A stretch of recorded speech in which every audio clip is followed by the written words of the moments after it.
Hello, hello. Welcome on into another episode of the Whiskey Crusaders. I'm Will. I'm Matt. On today's episode, we're talking once again about Ardbeg. This is the Uigeadail, a single malt Scotch whiskey. Don't you forget to hit that like and subscribe button. Click that notification bell. Matt, tell me more about the Uigeadail. Well, boys and girls, this is the Ardbeg Uigeadail that somehow we've been covered in like almost 5 years. But hey, it's here. It's cool. We discovered that when we were doing our review the other night of our Ardbeg committee releases, and I thought we would review this for you guys. This is 54.2%, uses ex-bourbon, ex-Oloroso sherry casks. Name comes from the foreboding loch, which the peated water comes from. Obviously, that is the Loch Uigeadail. It has a picture of it on the back of the box, which is a pretty box. So you got the little picture of the little Uigeadail box on here. So nice, pretty thing there. So yeah, you can check that out. See, at the bottom there, they got a picture of the lake. So cool, looky that. So it comes in a pretty box. So you got that going for you. All right. So this came out in 2003. It is the favorite of 120,000 K strong committee. Of course, that's the big thing they do there.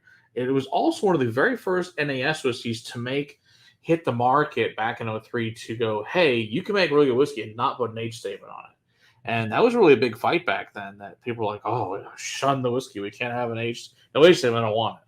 So this is one of the first ways to prove that's a nice story, but we can make great whiskey without having an age statement on it. So to say the least, I think it's one of Will and mine's favorites. So let's see what we think of it and give you guys some beautiful notes on this amazing Ardbeg.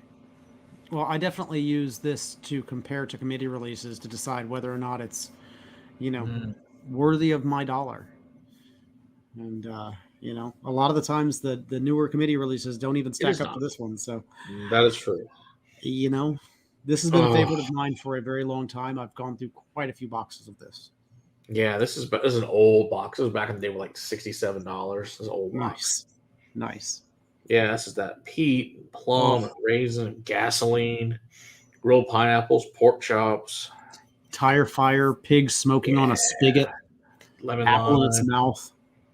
Definitely. Jasmine, ginger, smoked fish, sea salt, black Matt, pepper. I'm picking up like a nice big bold California cab in there. Yeah, some what? You're red right. wine sweetness. We should really do the hard thing with doing a wine stream is you got to open so many damn bottles of wine. I don't want to open too many. The problem with doing a wine stream, whereas whiskey's easy. I know, and whiskey you can reseal it and it stays good. The problem with wine is that you get 2 days with it once you pop the cork. Yeah, it's like, all right, well, great. Now I've got 12 bottles of wine to drink. Super. I ain't gonna have them. Over the I span need of to 2 invite all my days. friends over to drink it. Come on. Billowing bonfire, ash floating. You can see the ash floating by in the air. Yeah, it is rich and meaty, dense. Oh, it smells so good. Oh, I forgot how much I love it. Like, I hadn't poured that one, a long time before I did the stream the other day. It'd been quite some time because I'm like, crap, it's so expensive now. Yeah. They're like $90 now. It sucks. I know. Oh, but the nose is still worthy of every bit of that penny. It really is. It's glorious. If you enjoy those peaty notes, obviously, if you're one of our fans, maybe, you already know that we're big fans of peat. But, man, this is carrying all of those peaty notes in spades. Oh.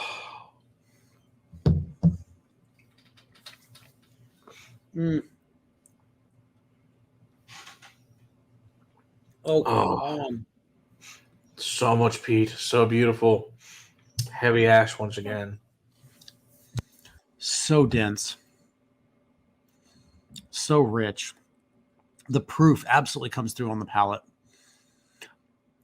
I'm picking up more of a younger peat in this than I remember in years past.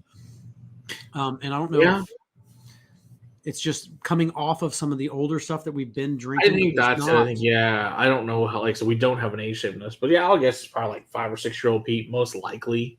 At least some of it, because it definitely does not carry along with it the denseness of some of the older things that we've been tasting this last film session. Yeah, it's got a nice tobacco wrapper and cigarettes and honey and vanilla, that burnt burnt oven, salt, black pepper, sand, peaches and cream oatmeal. A lot of my just typical barley markers. It's got this God, raging just forest with just fire. dense smoke, dense fire. Very much cacao. It's got nice little cocoa in there. Some graham cracker crust, a little bacon grease dripping off of it. It's just so freaking good. Just for a standard release from a distill, it's just absurdly good. Yeah.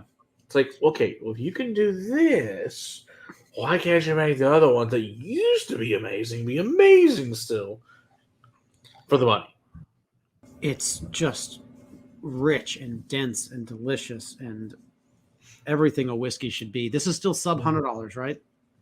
Yeah. Just barely, but it's still It is, yeah. under $100 category.